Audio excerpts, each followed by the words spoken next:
حضرت ابو بکر صدیق. میں نے کہا یہ محبت کی جنگ ہوتی ہے نا. حضرت علی کے ایک بھائی تھے جناب عقیل. جناب عقیل وہ جب انہوں نے کلمہ پڑھا تو نبی پاک کے بڑا قریب رہنے لگے, اور میرے نبی کریم صلی اللہ علیہ وسلم بھی ان سے بڑا پیار کرتے. حضور فرماتے ہیں تیرا کلمہ پڑھنے کی مجھے ڈبل خوشی ہوئی ہے.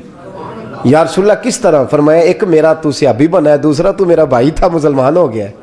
حضور بڑا پیار کرتے. اب یہ محبت جو ہوتی ہے نا, اس میں دوڑ بھی لگتی ہے اور یہ بری نہیں ہوتی, یہ دوڑ بڑی اچھی ہوتی ہے. حضرت عقیل اب قریب رہنے لگے. میں نے عرض کیا کہ نبی پاک اپنے ذاتی کام حضرت صدیق اکبر کو بتاتے تھے. گھوڑے کی تیاری کر, فلاں کام کرنا ہے, سیدہ فاطمہ کی شادی کرنی, ہر معاملے میں سیدنا صدیق اکبر پیش تھے. اب جب عقیل بن ابی طالب آئے تو حضور کا پیار تھا ان سے بھی, اب محبت کی جنگ چھڑ گئی. اب جناب عقیل کہتے ہیں میں کہنے لگا یار یہ کہیں پیچھے ہوتا ہی نہیں, ہر معاملے میں اسے پیچھے بٹھاؤ بھی تو آگے آ جاتا ہے, اس نے کیا کمال کر دیا ہے. کہتے ہیں آہستہ نا میں جوان تھا, ابھی نوجوانی کا عالم تھا, تو وہ خاص پہلو میں سمجھنے سے ابھی قاصر تھا. توجہ ہے آپ کی؟ کہتے ہیں ایک دن نا بڑی باتوں میں حضور فرماتے ابو بکر میرا گھوڑا تیار کرو, تو کہتے ہیں میں دوڑ, کہتا تو چھوڑ میں کرتا ہوں. کہتے ہیں وہ چپ کر جاتے. جتنی جگہ وہ مجھ سے بن سکا میں نے روکا. حضرت صدیق اکبر بولے, کہتے ہیں ایک دن نا مسجد کی پہلی صف میں بیٹھا تھا. میں نے پچھلے جمعے بھی کہا تھا اگے ہو بوے جڑا پہلوں آئے, یہ حکم ہے نا حدیث میں, پہلے آئے اور آگے بیٹھ جائے, گدنے پھلانگنے سے منع کیا. کہتے ہیں ابو بکر صدیق, توجہ ہے آپ کی, ان کی عادت تھی کہ جمعے والے دن مسجد کی صفائی کرتے اور صفائی کر کے سب سے آگے بیٹھ جاتے. بات ذرا میں نے قریب ہو کے سن دی, پاس بیٹھ جاتے. عقیل بن ابی طالب کہتے ہیں میں بھی آیا سیدنا صدیق اکبر, اور مجھے کئی دنوں سے جلال تھا کہ یہ پیچھے ہوتا ہی نہیں. کہتے ہیں میں آیا تو حضرت ابو بکر آگے بیٹھے تھے, تو میں نہ جان بوجھ کے, بچہ تھا اور محبت تھی سرکار سے, ابو بکر سے بغض نہیں کوئی, خدا رہا اس بات کو ضرور ذہن میں رکھیں. فرماتے میں نے کہا ابو بکر اٹھ. مزے کی بات یہ ہے کہ جس مسجد میں صدیق اکبر بیٹھے ہیں اس کی جگہ بھی انہوں نے خرید کے دی ہے. مسجد نبوی کی زمین کی سب سے پہلی رقم حضرت ابو بکر صدیق نے ادا فرمائی. اٹھ. کہتے اٹھے, پیچھے چل. توجہ ہے آپ کی؟ آنکھ کے تو ویکھے کو کسی نے, پاویں ماڑا ہوئے تو پاویں تو چھوٹا بندہ آکھے تو پھر تو دی خیر ہی نہیں, عمر میں چھوٹا ہو یا مال میں. اٹھ چل پیچھے. اللہ اکبر. حضرت علی دیکھ رہے تھے. کہتے ہیں سیدنا صدیق اکبر اٹھے, پچھلی صف میں, پھر اس سے پچھلی صف میں, پھر اس سے پچھلی صف میں, 7ویں صف میں پہنچ گئے اور وہاں ہاتھ باندھ دیے. کہنے لگے شہزادے اجازت دے تو یہاں بیٹھ جاؤں, تو رسول اللہ کا خاندان ہے, اجازت دے تو یہاں بیٹھ جاؤں. حضرت عقیل کہتے ہیں بیٹھ جاؤ. حضرت ابو بکر صدیق چپ کر کے پیچھے مل جائے وہی کافی ہے. 7ویں صف میں شہزادے یہاں بیٹھ جاؤں. میں بیٹھ جا. ہاں بیٹھ گئے. نماز جمعہ پڑھا, سب چلے گئے. حضرت علی حضور کی بارگاہ, یا رسول اللہ عقیل کو تو کچھ سمجھائے. حضور نے فرمایا کیا ہوا؟ کہ حضور اکثر ابو بکر صدیق سے یاڑ جاتا ہے, آج بھی پہلی صف سے اٹھا کے 7ویں صف میں. شکایت تو حضرت عقیل کی لگ رہی ہے نا, اور حضور فرماتے علی تو عقیل کی چھوڑ, بتا ابو بکر نے کیا جواب دیا ہے. تو ابو بکر کی بتا, تو اس کی چھوڑ, تو اس کی, تو میرے دوست کی, میرے یار کی, میرے خلیل کی بتا. تو حضرت علی رو پڑے. کہنے لگے محبوبہ ابو بکر جیسا درد کہاں سے ڈھونڈ کے لائے. تو چپ کر کے 7ویں صف میں گیا اور اس نے کہا تو خون رسول ہے, تیری نسل پاک میں ہے بچہ بچہ نور, تو ہے نے نور تیرا سب گھران. چپ کر کے بیٹھ گیا. حضور نے فرمایا بلاؤ ابو بکر کو, عقیل کو بھی بلاؤ. دونوں آ گئے. حضور نے فرمایا ابو بکر جمعے میں کیا ہوا ہے؟ عرض کی حضور کچھ بھی نہیں. حضور نے فرمایا تجھے کسی نے صف سے اٹھایا؟ کہا نہیں یا رسول اللہ نہیں. آپ کو کسی نے بتایا؟ حضور کیا؟ فرمایا نہیں میں نے سنا ہے کہ تجھے عقیل نے. کہا حضور وہ شہزادے آئے تھے, انہوں نے یار اتنا جذبہ دنیا کہاں سے ڈھونڈ کے لائے گی. بلے شاہ اوتھے ککھ نہیں بچدا جتھے عشق نے لایا ڈھیرا. کہا حضور یار یہ لفظ تاریخ میں ڈھونڈو گے تو نہیں ملے گے. میرے ابو بکر صدیق کیا فرماتے ہیں؟ کہا حضور وہ نسل رسول کا شہزادہ ہے نا, اس نے ابو بکر کو 7ویں صف میں ابو بکر کا بیٹھنا پسند کیا تو ابو بکر راضی ہے. حضور اس نے یہاں بیٹھنا پسند کیا, تیری نسل پاک میں بچہ بچہ نور, تو ہے نے نور تیرا. اور کہا حضور وہ خاندان ہے, میں خادم ہوں, فرق تو ہے نا. تو وہ خاندان ہے، میں خادم ہوں۔ میرے رسول کریم صلی اللہ علیہ وسلم نے بلایا جناب عقیل کو، ڈانٹا نہیں، محبت فرمائی۔ سرکار نے فرمایا عقیل بیٹے بیٹھ جا، میں تجھے سمجھاؤں۔ پھر حضور نے بات چھیڑی، فرمایا تجھے پتہ ہے میرا ابو بکر کون ہے؟ عرض کی حضور میں، فرمایا نہیں سن، مکے میں سارا مکہ میرا دشمن تھا، یہ میری تنہائیوں کا دوست تھا۔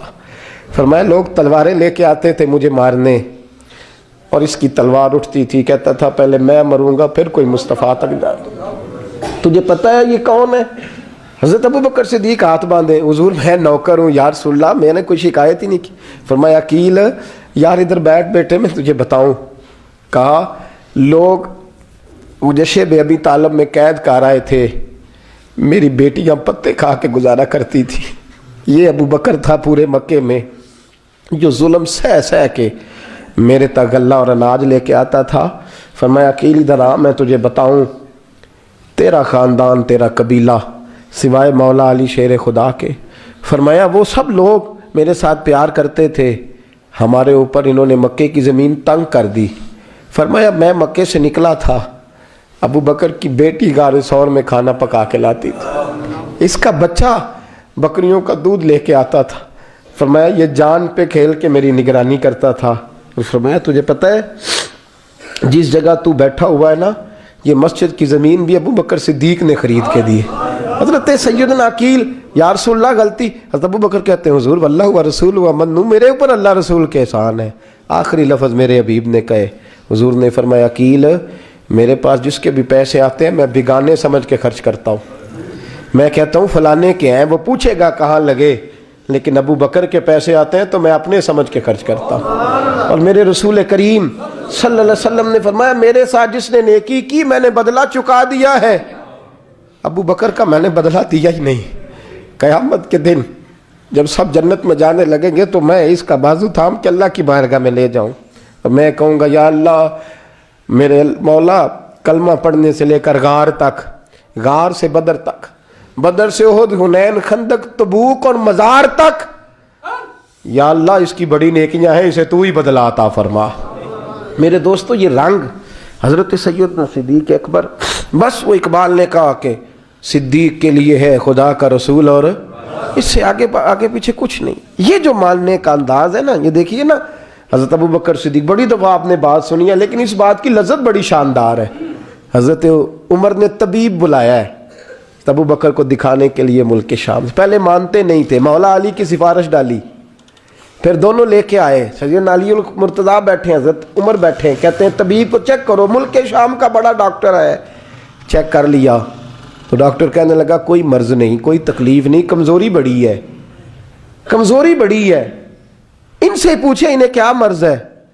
تو حضرت عمر کہنے لگے یار بول کیا مسئلہ ہے تجھے، کیوں اتنا کمزور، اتنا بیمار رہتا ہے، کیا پرابلم ہے، کیا مسئلہ ہے؟ تو حضرت ابو بکر صدیق نے آنکھیں کھولیں اور کہنے لگے عمر تو قسم اٹھا کے بتا، تجھے پتہ نہیں مجھے کیا مسئلہ ہے؟ تو اٹھا نہ قسم، جنہ دے دل بر جانی بچھڑن، کون روے پھر تھوڑا، سب روگاں دائی روگ محمد جس کا نام وچھوڑا۔ تجھے نہیں پتا تو بول، اگر خبر ہے تو پوچھتا کیوں ہے؟ میرے دوستو کمال دیکھو، مدینے میں آج بھی مصطفیٰ کو سلام کرو تو ساتھ ہی صدیق اکبر لیٹے ہوئے، ساتھ ہی لیٹے ہوئے مدینے میں۔ ابو بکر صدیق روز رات کو جا کے اس کے گھر کا کام کاج کر کے آتے۔ کام بتاؤں کیا تھا اس کا؟ جاگ رہے ہیں آپ لوگ؟ اس زمانے میں نا لوگ باتھ روم گھر میں بنا لیتے تھے، شاید پرانے لوگوں نے دیکھے ہوں، وہ اس کے اندر ہی پیشاب پخانہ رہتا تھا، وہ آتے تھے ملازم تو وہ اٹھا کے باہر پھینکا کرتے تھے۔ وہ بی بی گھر کے اندر پیشاب کرتی، نابینا ہے، وارث کوئی نہیں، ابو بکر صدیق آتے، امیر آدمی، اور اس کا وہ پخانہ پیشاب اٹھا کے باہر پھینک کے آتے، پھر اس کے گھڑے میں پانی بھر کے لاتے، پھر اس کے گھر میں جھاڑو دیتے، پھر اس بوڑھی عورت کو کھانا کھلاتے، پھر اس کو خرچہ دیتے، پھر اس کو کہتے کہ فلاں آدمی کی تیرے پڑوسی کی میں نے ڈیوٹی لگا دی ہے، ضرورت ہو تو اس کو کہہ دینا۔ بڑے زمانہ خدمت کی۔ ایک دن حضرت عمر فاروق اس بی بی کے دروازے پہ چلے گئے، دستک دی، اس نے کہا کون ہے دروازے؟ کہا میں عمر فاروق ہوں، عمر بن خطاب ہوں، پتہ چلا ہے آپ لوارث ہیں، میرا دل کرتا ہے میں آپ کے گھر کا کام کاج کر دیا کروں۔ تو بی بی کہنے لگی نہیں، ایک بندہ آتا ہے کئی سالوں سے وہ کر رہا ہے مجھے وہی ٹھیک ہے، ایک آتا ہے بڑے سالوں سے کام کرتا ہے وہی ٹھیک ہے۔ تو حضرت عمر کہنے لگے میں نے بھی کام ہی کرنا ہے، کچھ اس سے کرا لیں، کچھ مجھے موقع دے دے نیکی کا۔ کہنے لگی نہیں وہی ٹھیک ہے۔ تو فرمانے لگے میرے اندر کیا نقص نظر آیا ہے، اماں جی مجھے بھی ٹائم دیں۔ تو بی بی کہنے لگی نہیں وہی صحیح ہے۔ حضرت عمر جذباتی آدمی تھے، جلالی آدمی تھے، کہنے لگے میں نے کہا نہیں مجھے بتاؤ میں کیوں نہیں کر سکتا۔ تو بوڑھی اماں کہنے لگی تجھ میں اور اس میں فرق ہی بڑا ہے۔ کہا وہ کیوں؟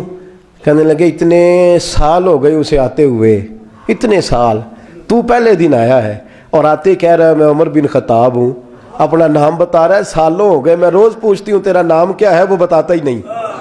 وہ کہتا ہے اماں میں کام صحیح کرتا ہوں تو نام کو چھوڑو، نام بتا کے کیا کرنا ہے۔ فرمایا یہ تھوڑا فرق ہے، اس نے اتنے سالوں میں نام نہیں بتایا اور تو پہلے دن ہی آگے کہہ رہا عمر بن خطاب ہوں، تو ابا جی کا بھی نام بتا رہا ہے، میں نے نہیں کام کرانا، مجھے وہی صحیح ہے۔